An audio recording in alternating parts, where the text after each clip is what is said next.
నమస్కారం అండి గురుగారు. మాతృదేవోభవ పితృదేవోభవ ఆచార్య దేవోభవ. ఓం నమో మాందేశ్వరాయ నమః. జ్యోతిష్యానికి తంత్ర జ్యోతిష్యానికి తేడా ఏంటంటారు? జ్యోతిష్యము తంత్ర జ్యోతిష్యము రెండు జ్యోతిష్యాలే. ఓకే. తేడా వచ్చి తంత్ర అనేది ఒక మాట తేడా. తంత్ర అంటే ఒక ప్రత్యేకమైనటువంటి ఆలోచన అని అర్థం చెప్పాలంటే ఇక్కడ ఇప్పుడు మనం చేస్తున్న దాన్ని ఇప్పుడు ఒక టీచర్ ఒక స్టూడెంట్కి కొంచెం బాగా ఆలోచించరా, కొంచెం ప్రత్యేకంగా ఆలోచించి కొంచెం శ్రద్ధ పెట్టు అంటారు వీడు. అంటే కొంచెం అదే తంత్రం లెక్క. జనరల్గా ఆలోచించద్దు, కొంచెం ప్రత్యేకంగా ఆలోచించి నీకు కొంచెం బుర్ర పెట్టాలి. బుర్ర పెట్టు. ఈ బుర్ర పెట్టడమే బుర్ర పెట్టి ఆలోచించడం తంత్ర జ్యోతిష్యం. ఈ తంత్ర జ్యోతిష్యం అనేది ఏమంటే మనం ప్రత్యేకంగా ఆలోచింపజేసి షార్ట్ కట్ మెథడ్స్తో ఎక్కువ రిజల్ట్ తీసుకోవడం అంతే. హోమం చేస్తారు 50,000 రూపాయలు పెట్టి, ఫలితం వస్తుందో రాదో కానీ 50,000 అయితే ఎనికి రాదు ఫలితం రాకపోతే. అలా ఆ హోమం వాళ్ళు అనుకున్నటువంటి కష్టానికి నిజంగా చేయగలనో లేదో వాళ్ళకు చేయించుకునే వాళ్ళకి తెలీదు. అవును, మేము హోమం చేసాము 50,000 పెట్టి, డబ్బు ఉందో లేదో అప్పు చేసినా చేస్తారు కొంతమంది పాపం. ఇక్కడ అంత మోయలేని భారాలు ఉండవు. ప్రత్యేకమైన ఆలోచన విధానంతో ఇప్పుడు ఒక బిహేవింగ్. ఓకే.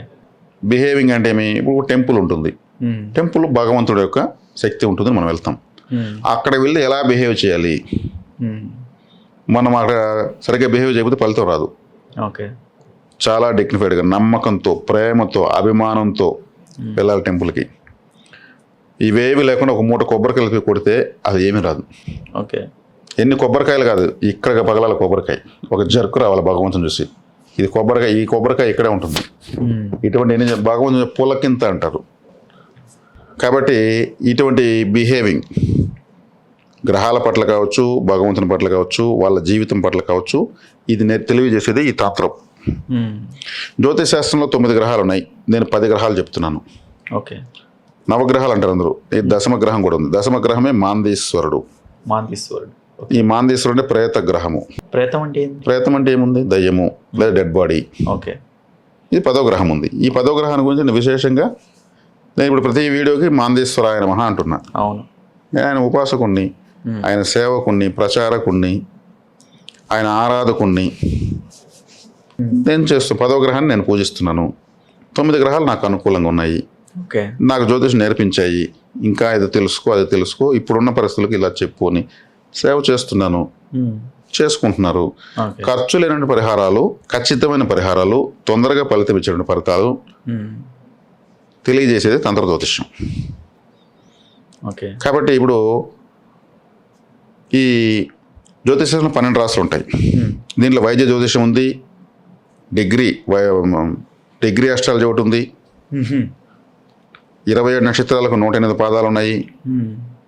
ఈ ఏ పాదంలో ఏ గ్రహం ఉంటుంది, ఎటువంటి ఎనర్జీని కలిగి ఉంటుంది, వీటంతా స్టడీ చేస్తాము. ఒక జాతకాన్ని తీసుకుంటే వాళ్ళ తిథి శూన్యం తెలియజేస్తాం. తిథి శూన్యం, వాళ్ళ పుట్టిన తిథికి ఏ రాసులు శూన్యమైనాయి, దానికి వెలుగులోకి తీసుకోవాలంటే ఏం చేయాలి. ఓకే. కరణము, కరణ దేవత ఒక దేవత ఉంటుంది. కరణం తప్పితే మరణం ఉంటుంది. కరణ దేవతను పట్టుకుంటే కాని పని అంటూ లేదు. వాళ్ళ కరణ దేవత ఎవరు, ఎక్కడుంది, ఎలా వెళ్ళాలి. కరణము, తిథి, కరణము, యోగము. యోగం అనేది ఒకటి ఉంటుంది. ఆడు యోగ జాతకుడు అంటారు. ఆ ఏ యోగంలో పుట్టాడు, యోగ గ్రహం ఏది, అవయోగ గ్రహం ఏది, నీచ గ్రహాలేవి, వక్రించిన గ్రహాలేవి. నిర్జీవ రాశి ఒకటి ఉంటుంది, అంటే ప్రాణం లేని రాశి ఒకటి ఉంటుంది. ప్రాణం లేని రాశి 7వ స్థానం అయితే పెండ్లు కాదు, అటు భార్య స్థానానికి ప్రాణం లేదు. ఎంత గ్లామర్గా ఉన్నా పెళ్ళనివ్వరు. ప్రాణం లేని రాశిగా 10వ రాశి అయింది అనుకోండి, ఎక్కడ ఉద్యోగం దొరకదు. ఏ వ్యాపారం చేసినా నష్టాలే. అటు వ్యాపారం ప్రాణం లేదు. 4వ స్థానం నిర్జీవమైంది, వాళ్ళు చదువు రాదు. ఓకే. వాడిని ఎంత కొట్టినా చదువు రాదు. 4వ స్థానాన్ని యాక్టివేట్ చేస్తే వాడు చదువు వస్తుంది. 2వ స్థానం నిర్జీవం అవుతుంది. 2వ స్థానం అంటే ఏమి? కుటుంబము. కుటుంబం అంటే ఏమి? భార్య, పిల్లలు. పెండ్లి కాదు, ఒకవేళ పెండ్లి అయితే పిల్లలు పుట్టరు. కుటుంబం ఏర్పడాలంటే 2వ స్థానం బాగుండాలి. 3వ స్థానం నిర్జీవం అవుతుంది. 3వ స్థానం అంటే ఏమి? చేసే ప్రయత్నము. లైఫ్లో ప్రతి ఒక్కటి ప్రయత్నమే కదా. ప్రయత్నాలు ఏ సక్సెస్ కాకపోతే నేను ఏం చేసినా నాకు సక్సెస్ కావడం లేదు అనే వాళ్ళకి 3వ స్థానం నిర్జీవం ఉంటుంది. నిర్జీవం అంటే జీవం లేదని అర్థం. ఈ నిర్జీవ రాశిని తెలియజేస్తాం. దానికి ఏం చేయాలి, జీవం రావాలంటే ఏం చేయాలి, అక్కడ పవర్ రావాలంటే ఏ ఫర్టిలైజర్ వేయాలి, తంత్రదోషం ప్రకారం ఏ ఆరాధన ఏ రోజు ఎలా చేయాలి, దీనికి ఏం ఖర్చులేం పెద్దగా ఉండవు. వైనాశికం అని ఒకటి ఉంటుంది, అంటే వినాశనము. ఒక రాశి వినాశనం కలిగించే రాశి ఒకటి ఉంటుంది. ఆ రాశిలో ఉన్న ఫ్రెండ్ ఏంటంటే వాని ద్వారా వీళ్ళు నష్టపోతాడు. వాడిని నమ్మి నేను వ్యాపారం చేశాను, వాడు ముంచేసి వెళ్ళిపోయాడు అంటారు. ఆ వినాశనకర నక్షత్రంలో ఉన్నవాడు ఫ్రెండ్కి వస్తాడు. లేదు భార్యగా వచ్చిందంటే భర్తను బాయ్ ఫ్రెండ్తో కలిసి చంపిన భార్య అంటారు. వినాశనకర నక్షత్రం ఉన్న అమ్మాయి బోటు కట్టుంటాడు. వినాశనకర నక్షత్రం ఎక్కడుంది, ఆ నక్షత్రం వల్ల జాగ్రత్తగా ఉండమని, దాని వినాశనంలో ఏమి ఎలా తప్పించుకోవాలని చెప్పి చేస్తాం. Life time fixed. ఓకే. ఇది పోతే ఇంకా 9 గ్రహాలు ఉంటాయి. అందరూ 9 అన్నానంటే మేము 10 గ్రహాలు ఉంటాము. మాందేశుడికి ఆలయం ఉంది, ప్రేత గ్రహానికి టెంపుల్ ఉంది. ఎక్కడ? తిరుపతి దగ్గర అరకోణం అనేటువంటి తమిళనాడు చెన్నైకి వెళ్ళేదారిలో అరకోణం పక్కన తిరువలంగాడు. ఓకే. అక్కడ ప్రేతగ్రహానికి ఆలయం ఉంది. మరి ప్రేతగ్రహం ఉందంటే 10వ గ్రహం ఏడుందంటే ప్రేతగ్రహం ఉంది, దానికి ఆలయం కూడా ఉంది, పూజలు చేస్తున్నారు. నేనేదో ఆ మాందేశుడు పూజ చేస్తాను, నాకు ఇంత డబ్బులు నేను అనడం లేదు, టెంపుల్కి వెళ్ళిపోమంటున్నా. ఓకే. పోయి వచ్చే ఖర్చే, ఆరాధించుకురావచ్చు. ఆ గ్రహానికి ఉంది, ఆయనకు వాహనం ఉంది, ఆయనకు ఆయుధం ఉంది, ఆలయం ఉంది, ఆయనకు ఒక ఫ్యామిలీ ఉంది, అన్నీ ఉన్నాయి. ఆ చరిత్ర తీసుకొచ్చి చెప్పాం. 10వ గ్రహాన్ని పట్టుకుంటే మనకు కాని పని అంటూ లేదు. అంటే తాకడలు, ప్రేతగ్రహం అంటే దుస్సంఘటనలు, అంటే యాక్సిడెంట్ అయిపోవడం, చనిపోవడము, దుర్మరణం పాలగవడం, అవన్నీ నివారిస్తుంది. ఈ 9 గ్రహాలు అనుకూలంగా మారాలంటే ఇప్పుడు నేను అవయోగి, యోగి, వైనాశకం, నిర్జీవిని చెప్పాను కదా, ఇవన్నీ యాక్టివేట్గా ఉంటే గ్రహాల ఆధీనంలో ఉంటుంది జ్యోతిష్యం. ఈ గ్రహాలని పాజిటివ్గా మారేదానికి నేను కొన్ని టెంపుల్స్ చెప్పేస్తాను. ఆ టెంపుల్ ఎక్కడుందో చెప్తాను, ఆ టెంపుల్కి ఎప్పుడు వెళ్ళాలో చెప్తాను, ఎలా బిహేవ్ చేయాలో చెప్తాను. ఒక వ్యక్తి ఇంటర్వ్యూకి వెళ్ళినప్పుడు అటెండెడ్ బిహేవ్ చేస్తే జాబ్ ఇస్తారా? లేదు. ఆ కంపెనీకి తగిన డ్రెస్ సెన్స్, షూలు, టై అన్నీ కట్టుకొని దాని తగిన నాలెడ్జ్తో పోతే ఇస్తారు, సెలెక్ట్ అవుతారు. అలాగే టెంపుల్కి కూడా అలాగంటాడు, క్రమశిక్షణ ఒకటి ఉంటుంది, అది నేర్పిస్తాం. ఇలా వెళ్తే దేవుడు అనుగ్రహిస్తాడు. మీరు కొబ్బరికాయలు ఎత్తుకెళ్ళండి, తట్ల నైవేద్యాలు ఎత్తుకెళ్ళండి, ఇవన్నీ ఏం చెప్పం. వాళ్ళ ఇష్టం, వాళ్ళ శక్తి మేర వాళ్ళు చేయొచ్చు, తప్పలేదు. మీ శక్తి మేర ఉండేలా వేయండి అని చెప్తాం. ఇన్ని వేలు వేస్తేనే ఆడ దేవుడు అనుగ్రహిస్తాడు. నోటీస్ బోర్డు పెట్టాడు, ఇన్ని వేలు వేస్తే ఇంత ఈ కోరిక తీరుస్తా, ఇన్ని వేలు వేస్తే ఈ కోరిక తీరుస్తా. నేను నోటీస్ బోర్డులు ఏం లేవు. భగవంతునికి నివేదన, ఆత్మ నివేదన ఇష్టపడతాడు. తంత్ర జ్యోతిషంలో ఇవన్నీ చెప్పిస్తాం. నిర్జీవాన్ని జీవత్వం, వైనాశికాన్ని ఎలా ఎదుర్కోవాలి, తప్పించుకోవాలి, మాందేశ్వరుడికి ఎలా చూసుకోవాలి, ఆయన ఎక్కడున్నాడు. తిథి శూన్యం అంటే 2 రాశులు శూన్యం అవుతాయి, అందులో బలమైన రాశి ఏది శూన్యమైంది దాన్ని వెలుగులోకి తెస్తాం. ఇన్ని యాక్టివిటీస్ ఎవరికి వాళ్ళు చేసుకోవచ్చు. మేము చేసేది ఉండదు, మేము ట్రాఫిక్ పోలీస్ మాత్రమే. ఎవరు ఎలా వెళ్ళాలో చూపిస్తాం, వెళ్ళకపోయినా సంబంధం లేదు. మళ్ళీ జ్యోతిషం డబ్బు ఖర్చు పెట్టండి అనేది లేదు. వాళ్ళ లైఫ్ చార్ట్ ఇచ్చేస్తాం చేతికి, చేసుకోవచ్చు. ఒక నెల చేయలేకపోతారు, ఆ టెంపుల్కి వెళ్ళలేకపోతారు, సేమ్ అదే తిథి, అదే వారం, అదే నక్షత్రం, రేపు నెల మళ్ళీ వస్తుంది. లైఫ్ టైం వస్తూనే ఉంటుంది అది. మళ్ళీ ఎవ్రీ 27 డేస్కి వస్తాం. చేసుకోమని పనులు ఆపుకొని గుడికి వెళ్ళండి, పనులు ఆపుకొని పూజలు చేయండి అని తంత్రదోషం తెలియజేయదు. మీ పనులు మీరు చేసుకోండి, మీకు వీలు కలిగినప్పుడు నేను చెప్పిన టెంపుల్కి వెళ్ళండి, నేను చెప్పిన రోజు వెళ్ళండి. భగవంతుని దగ్గర మీరు ఆ కనెక్టివిటీ తెచ్చుకోండి. ప్రతిరోజు గుడికి వెళ్తున్నా నాకేం జరగలేదంటారు. ఎవరు మన ప్రతిరోజు గుడికి వెళ్ళు, తప్పలేదు. కానీ ప్రత్యేకమైన రోజు మీరు ఎప్పుడు వెళ్తే మీకు అప్పుడు ఉంటుందో. వాతావరణం చూసి పంట వేస్తాడు రైతు, అంతే కదా. ఎప్పుడెప్పుడు వేస్తాడా? లేదు. ఎప్పుడు ఈ పంటకు పర్మిషన్ యూనివర్స్ నుంచి, ప్రకృతి నుంచి అప్పుడు వేసుకుంటాడు, పంట తెచ్చుకునేస్తారు. అందరూ అదే వేసి పంట ఎక్కువైపోయి రేటు పడిపోతే అది మన తర్వాత విషయం. పంట అయితే వచ్చేస్తుంది, గిట్టుబాటు ధరల కోసం అంటే ఫైటింగ్ చేస్తారు. కాబట్టి ఎప్పుడు వీళ్ళు పోయి టెంపుల్లో ఎంటర్ అయితే పర్మిషన్, కనెక్టివిటీ, అనుమతి ఉంటుందో అప్పుడు నేను చెప్పిస్తాం. లైఫ్ టైం చేసుకోవచ్చు.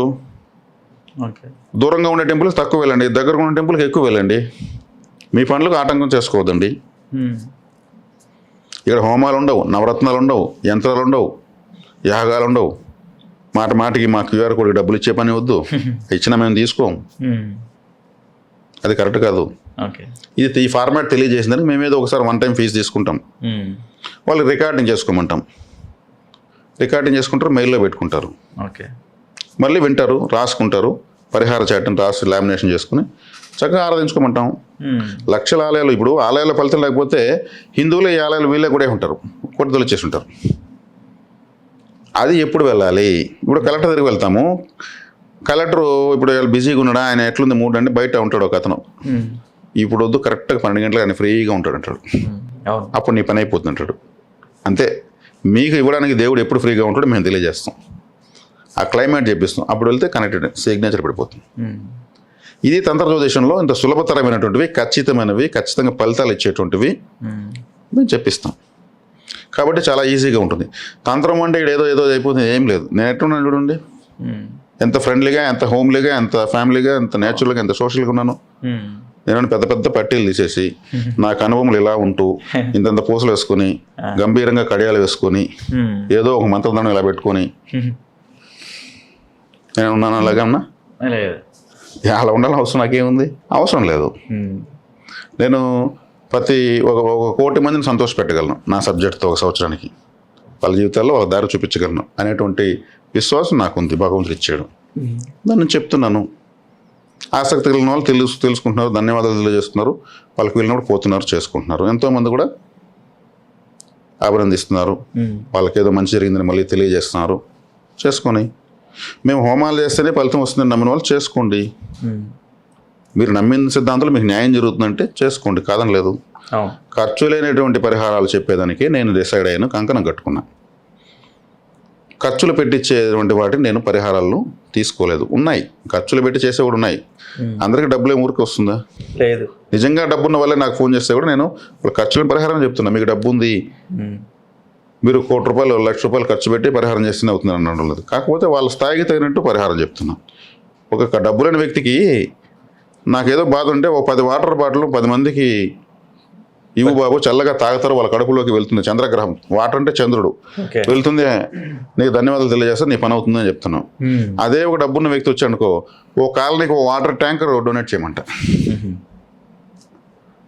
ఆయనకి 10 వాటర్ బాటిల్ చెప్పము, ఓ కాలనీకి అన్నదానం చేయమంటాను. ఫుడ్ వాటర్ బాటిల్ కాలనీ మొత్తం ఇస్తే హ్యాపీగా తింటారు. పలానా మహానుభావుడు వచ్చాడు, మంచి భోజనం పెట్టాడు అంటారు. అన్నం పరబ్రహ్మం అంటే అన్నం దేవుడని అర్థం. ఎక్కడైనా సరే ముస్లింలైనా క్రిస్టియన్స్ అయినా ఆకలిని జయించగలరా, హిందువులను జయించగలరా? అందుకే అది పరబ్రహ్మం. ముస్లిమ్స్కి అది అల్లానే, క్రిస్టియన్స్కు జీసస్సే, హిందువులకు పరమేశ్వరుడే. కాబట్టి అన్నదానం మహాదానం. ఇంతకుముందు ఒక వీడియోలో చెప్పాను నేను, ఇఫ్తార్ ముందు వస్తే 75% హిందువులకే పెట్టే బ్రహ్మాండం తింటారు. వాళ్ళు కూడా మనం ఇన్ని రోజులు ఈ రంజాన్ మాసంలో ఇంతమందికి మన వాళ్ళకు హిందువులకు అందరికి అన్నం పెట్టడానికి వాళ్ళు హ్యాపీ ఫీల్ అవుతారు. మా అన్నం మీరు ఎక్కడ తింటారు వాళ్ళు అంటారా, రాకపోతే ఇంకా ఫీల్ అవుతారు, అసలు హిందువులకు ఒక్కరు కూడా రాలేదు అబ్బండి, అదొక లోటుగా భావిస్తారు. ఈ హిందూ పండుగలకి ఎంతమంది ముస్లిం సోదరులకు ప్రసాదాలు వెళ్తాయి తెలుసు? అసలు వాళ్ళ పిల్లలు తినేసి మళ్ళీ ఎత్తిపోయి వాళ్ళ పేరెంట్స్కి ఇస్తారు. ఎక్కువ వెరైటీస్ చేస్తారు హిందువుల ఆలయాల్లో, ప్రసాదం బ్రహ్మాండం తింటారు. పరబ్రహ్మ స్వరూపం అది. అటువంటి మేము తెలియజేస్తాం, బ్రహ్మాండం తెలియజేస్తాం. వీటిల్లో ఉంది రిజల్ట్. చీమలకు నూకలు వేయమంటాం, పావురాలకు గింజలు వేయమంటాం, ఇంకెవరికో ఫుడ్ ప్యాకెట్ ఇవ్వమంటాం, ఇంకొకరు వాటర్ బాటిల్ ఇవ్వమంటాం, ఆలయ ఉండిలో మీ శక్తి మేర డబ్బులు వేయమంటాం. అంటే ఆలయంలో ఉండిలో డబ్బులు వేసేటప్పుడు ఎలా వేయాలి, టిప్ ఇచ్చినట్టు ఇవ్వకూడదు. ఆలయాన్ని రంగులు కొట్టడానికి, ఆలయంలో నైవేద్యాలకు, ఈ ఆలయం చేసేటువంటి అన్నదానానికి, ఈ ఆలయంలో అమ్మవారు స్వామివారి ఆభరణాలకు, వారి వస్త్రాలకు ఇలా చెప్పి చాలా భగవంతుడు సంతోషపడతాడు. మనకు బట్టలు తీస్తాడంటే అతను 100 రూపాయలు ఇచ్చాడు బట్టలకి, మన మన మన హౌస్కి అంటే మన టెంపుల్కి కలర్స్ వేయాలంట. అతని కోరికలు ఎంత బాగుంది, ఇలా ఆలోచించి వేయాలి, దానికి వస్తుంది రిజల్ట్. ఆలయం చుట్టూ కొన్ని కోతులు ఉంటాయి, కుక్కలు ఉంటాయి, పక్షులు ఉంటాయి, కొంతమంది భిక్షగాళ్ళు ఉంటారు, ఆలయం నమ్ముకుని కొన్ని షాపులు పెట్టుకుంటారు. ఎంతమందికి ఉపాధి ఒక టెంపుల్, ఒక మసీద్ ఎత్తుకో, ఒక చర్చ్ ఎత్తుకో, దాన్ని నమ్ముకుని కొంతమంది కొన్ని ఫ్యామిలీలు బతికిపోతాయి. అది ఒక పవర్ బ్యాంక్ అనేది. అందుకే ఆ పవర్లోకి పోతే మనకు పవర్ వస్తుంది. మనం పోయి ఇలా కనెక్ట్ అవ్వడమే, వైర్ చెప్పి ప్లగ్ చేయి కొంచెంసేపు ఛార్జ్ చేయి రావడమే. టెంపుల్ అంటే మసీద్ అయినా ఏదైనా అంతే. ఇక్కడ వచ్చి జ్యోతిష్యం అనే ఒక ఫార్మాట్ హిందూ మతంలో ఉంది. అది ప్రాచీన శాస్త్రం. గ్రీకు వాళ్ళు కూడా దీన్ని సేమ్ యాక్సెప్ట్ చేశారు. గ్రీకులు యాక్సెప్ట్ చేసినట్టు హిందువులు తెలియదు, హిందువుల దగ్గర ఈ సబ్జెక్ట్ వాళ్ళకి తెలియదు. టెక్నాలజీ లేని కాలంలో వాళ్ళు ఇక్కడ 2 చోట్ల ఒకే సబ్జెక్టు వచ్చింది, యూనివర్సిటీస్లో పెట్టున్నారు. ఖర్చులేని సులభతరమైన పరిష్కారాలను తెలియజేసి వారి జీవితాలను వాళ్ళు ఉద్ధరించుకునే దానికోసం చేసినటువంటి వచ్చినటువంటి ఒక ఏకైక సులభతరమైన మార్గమే తంత్ర జ్యోతిష విధానం. ధన్యవాదాలండి. ధన్యవాదాలు.